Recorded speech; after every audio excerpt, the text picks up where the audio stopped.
Neste vídeo, iremos falar do passado, do presente e do futuro da neuroreabilitação. E quando falamos de neuroreabilitação, não podemos dissociar também da fisioterapia neurológica. Ou seja, iremos responder à pergunta de onde vem a neuroreabilitação e a fisioterapia neurológica e para onde vão.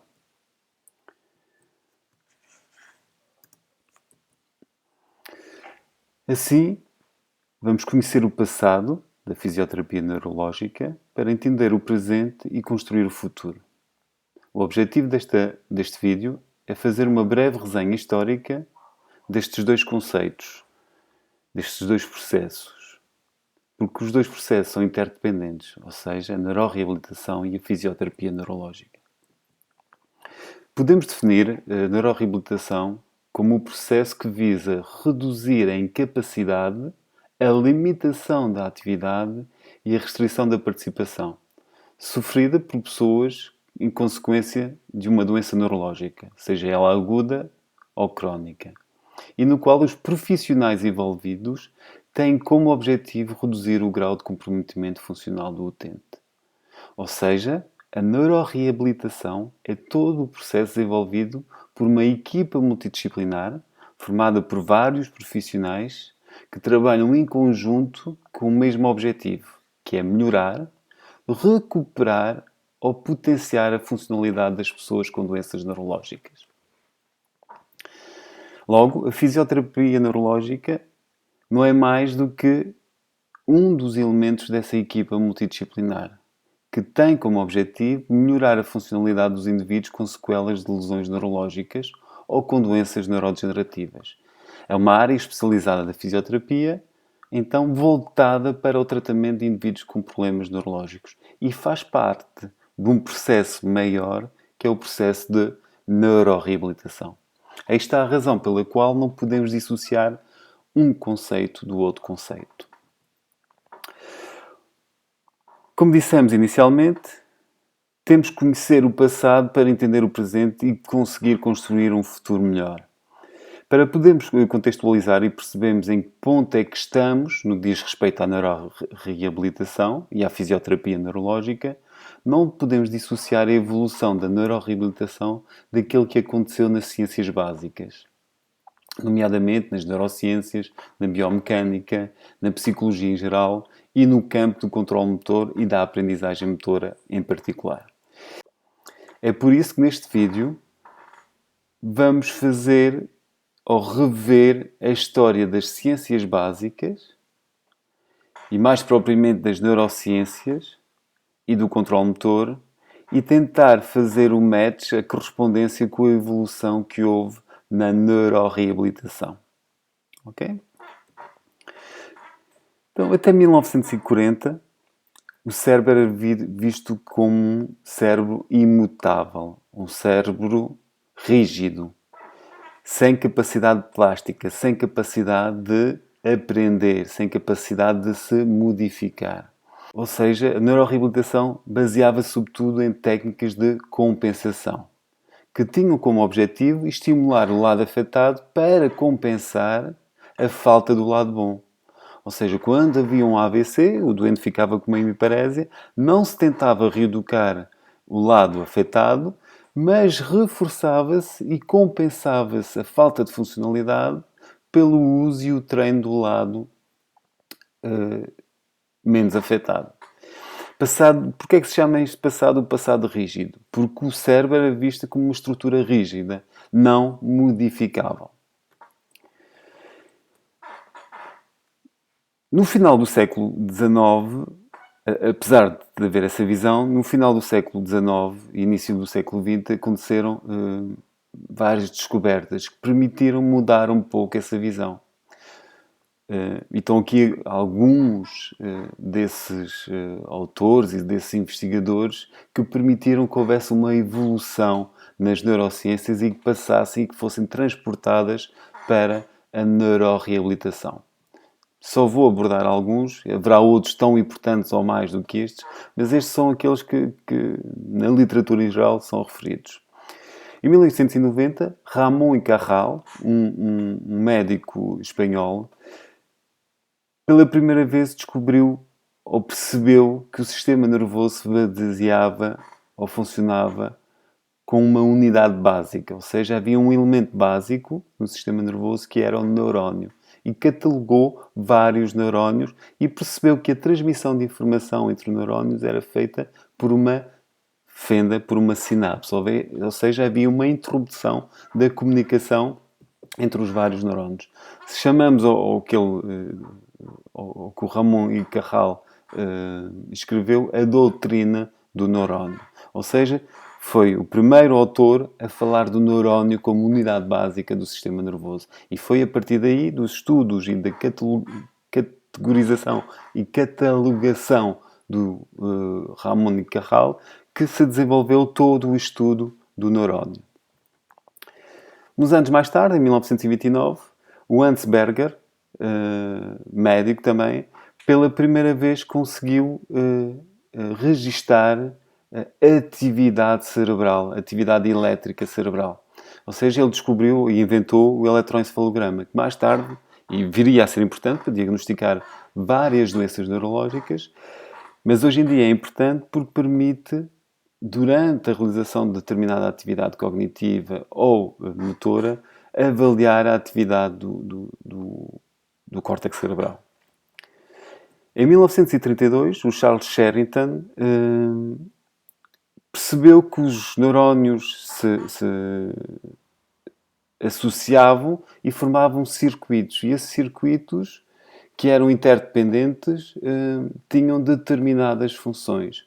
Nomeadamente, foi o primeiro, o pai da neurofisiologia, e foi o primeiro a explicar os fenómenos dos reflexos. Em 1938, é inventada a primeira ressonância magnética, que permitiu ver com mais precisão os órgãos internos. Em 1949, o Donald Hebb postula a teoria de Hebb, ou seja, é dos primeiros autores a falar da neuroplasticidade, e que há uma frase muito conhecida do Hebb que diz que 2 neurónios que disparam juntos permanecem juntos. Ou seja, é dos primeiros autores a falar da capacidade associativa dos neurónios.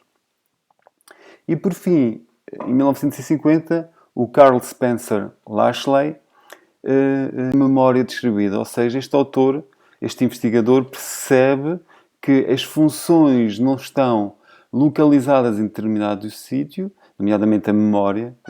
O Lashley especializou sobretudo no estudo da memória, e percebe que as funções cognitivas estão distribuídas por vários locais e que, quando há uma lesão de determinado local, determinada estrutura, há outras estruturas que podem ocupar essa função. Então, enquanto isto acontecia, até 1950, anos 40, anos 50, todos esses conhecimentos eram incorporados na neuroreabilitação e na fisioterapia neurológica. Então, das técnicas de compensação, à medida que se ia estudando cada vez mais o sistema nervoso central e o cérebro, começavam a aparecer técnicas baseadas nesses conhecimentos mais recentes, nomeadamente as técnicas e aparecem então no final dos anos 40 e até 1970 são desenvolvidas as técnicas de facilitação. Facilitação do movimento, que tinham como função estimular o lado afetado, ou seja, o lado menos bom, para melhorar a qualidade de movimento desse próprio lado e assim melhorar a funcionalidade do utente. E há 2 autores que eu quero, 2 não, 4 neste caso, 2 conjuntos de autores, 2 pares de autores que há que destacar, que é a Cabot e o Knock, que desenvolveram uma das técnicas que vocês conhecem muito bem, que é a facilitação neuroproprioceptiva, e o casal também, Berta e Karel Boba, que desenvolveram o conceito de Boba e as técnicas de facilitação que hoje em dia ainda vos vão ser ensinadas e que ainda são utilizadas na fisioterapia neurológica, sobretudo na paralisia cerebral e no AVC. Então, passamos do passado rígido, em que eram usadas sobretudo técnicas de compensação, para um presente mais maleável, em que o cérebro é visto como algo que pode ser modificado. E isto graças a quê? Ao desenvolvimento da investigação que se fez sobre o neurónio primeiro, depois sobre a atividade dos circuitos e depois sobre a plasticidade neural. Pronto, mas isto não fica por aqui. Ou seja, as ciências básicas continuam a evoluir. E, em 1970, cria-se uma Sociedade Internacional de Neurociência, Sociedade for Neuroscience, que desde então tem feito congressos anuais em que se destacam as novas descobertas nas áreas das neurociências. Em 1974 é feita a primeira PET e obtém-se a primeira imagem de ressonância. Consegue-se ver imagens do cérebro que não se, com uma nitidez que não se conseguia ver até então. Ou seja, consegue-se perceber melhor o cérebro. Em 1986, a Rita Levi Montalcini ganha um prémio Nobel por descobre as neurotrofinas. Ou seja, as neurotrofinas são fatores de crescimento neurotrófico. São moléculas que potenciam o desenvolvimento e o crescimento dos neurónios. O que é muito importante, porque vem explicar como é que a neuroplasticidade se dá. Em 1990, mais do que um ano, é uma década formidável para o estudo do cérebro humano. O George W. Bush, o pai, determina que essa década é a década do cérebro. E houve um investimento gigantesco no estudo do neurónio e do cérebro. E foi desde esse ano, a partir dessa década, que houve descobertas formidáveis no que diz respeito às neurociências e que puderam ser transportadas para várias áreas, nomeadamente para a neuroreabilitação. Em 1992 aparecem as primeiras imagens de ressonância magnética funcional, ou seja, conseguimos ver o cérebro a funcionar e retirar e restar esse funcionamento do cérebro, o que permitiu perceber muitos mecanismos cognitivos, motores, sensoriais, quer em pessoas normais, quer em pessoas com patologia.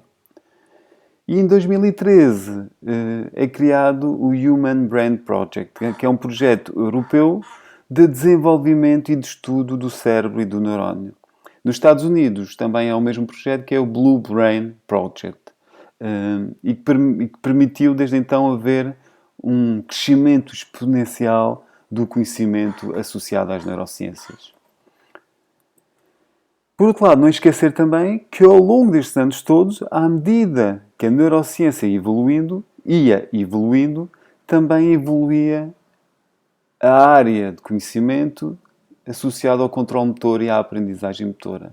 E foram vários os autores que permitiram também perceber melhor e criaram teorias e modelos explicativos do controle motor. O que permitiu também levar esse conhecimento para a neuroreabilitação. E assim, em 1970, a visão, como eu já tinha dito, do cérebro rígido passa para um cérebro plástico. E esta era, de 1970 até agora, chamamos o presente plástico. Porque se percebe que o cérebro é plástico, que pode ser modificado e que pode haver reaprendizagem motora após uma lesão neurológica. E começam a aparecer outras novas técnicas, que são as técnicas chamadas técnicas modernas, que já passaram alguns anos, grande parte destas técnicas aparecem na década de 80 do século passado, já não são assim tão modernas, mas ainda hoje são utilizadas. Nomeadamente, a terapia orientada para a tarefa, da Carr and Schaeffer, o treadmill com suporte de peso total ou parcial, o Constraint Induced Movement Therapy do Taube, que consiste em constrangir e imobilizar o lado bom para obrigar o utente a utilizar o lado mais afetado, e também começa a aparecer as técnicas de fortalecimento muscular e de treino cardiovascular no doente neurológico, que até então era uma novidade. E depois, em 1990, os conceitos mais antigos, nomeadamente o conceito de Bobá, a abordagem de Bobá e do PNF, começam, ou seja, as técnicas de facilitação, começam a integrar estas técnicas modernas. E ocorre uma hibridização, ou seja, uma mistura do conhecimento que começa a aparecer nos anos 70 e 80 com as técnicas de facilitação. Ou seja, as abordagens mais antigas começam a incorporar essas técnicas. É por isso que hoje em dia é difícil definir essas abordagens como elas eram, ou reconhecer essas abordagens como elas eram no início. Porque incorporaram, e bem, estes novos conhecimentos que vão aparecendo, vindo das neurociências e do controle motor. Mas não esquecer que a própria neuroreabilitação, a fisioterapia neurológica, também desenvolve estudos que permitem conhecer mais a fundo o funcionamento e a resposta do cérebro à lesão. Só para terem uma ideia, se formos fazer uma pesquisa na PubMed, utilizando esta expressão de pesquisa, muito simples, Stroke and Physiotherapy, podemos ver então o aparecimento dos primeiros RCTs em fisioterapia neurológica ou fisioterapia associada ao AVC a partir dos anos 90, tal década do cérebro, não é? E aparecem então nestes anos os primeiros RCTs, e estes primeiros RCTs até os anos 2000 dizem que o treino repetido de tarefas motoras melhora a função na realização destas tarefas. Isto vem um pouco de encontro com o que já se sabia da neuroplasticidade. Quanto mais repetirmos, e com a aprendizagem motora, quanto mais repetirmos a realização de uma tarefa motora, mais fácil será a sua execução, melhor será a sua performance. Se fizermos o mesmo com esta expressão de pesquisa, Motor Learning and Rehabilitation, ou seja, para vermos como é que a reabilitação incorporou os conhecimentos da aprendizagem motora, também vemos uma evolução exponencial da criação de investigação ou da produção de investigação nesta área. E claro, se os RCTs aumentam, começam a aparecer também, no final do século XX, as primeiras revisões sistemáticas. E as primeiras revisões sistemáticas diziam que fazer fisioterapia era melhor do que não fazer nada. Ou seja, e também concluíam que não havia nenhuma abordagem melhor do que a outra. O que eles concluíram, mais tarde com as revisões sistemáticas que vieram a seguir, foi que a terapia focada e guiada, executada repetidamente, resultava numa melhoria da função motora, com diminuição do risco de problemas de saúde secundários. Ou seja, o que se percebeu é que havia princípios, mais do que abordagens, havia princípios que, se fossem executados, melhoravam a função motora e diminuíam os riscos de problemas de saúde secundários. Ou seja, estes princípios não são mais do que os princípios da neuroplasticidade. Ou seja, a partir de 2010 começamos a perceber que aquilo que sabíamos da neuroplasticidade acontece nos doentes neurológicos e na nossa prática clínica. Ou seja, que se queremos melhorar a função motora do utente, temos que fazer terapias focadas para os problemas existentes, tem que ser repetida e intensa, tem que ser guiada e temos que treinar para não perder essas funções. Então, respondendo esta pergunta, o que é que aprendemos com os últimos 120 anos de investigação nesta área da reabilitação, na neuroreabilitação? aprendemos que a melhor abordagem é aquela que incorpora os princípios da aprendizagem motora e da neuroplasticidade, adaptados à pessoa a tratar, ou seja, que seja individualizada. E sobre estes princípios, sobre o quadro referencial da fisioterapia neurológica, iremos falar num próximo vídeo. Ou seja, tínhamos começado por dizer que iríamos estudar o passado para perceber o presente e projetar o futuro. Então, o que é que nos espera no que diz respeito à fisioterapia neurológica? Espera-nos criarmos algoritmos de tomada de decisão baseada em biomarcadores da doença. Por exemplo, está aqui um exemplo de um algoritmo de tomada de decisão e aqui o outro para o AVC, que iremos falar também em aulas do PrEP e o TWIST.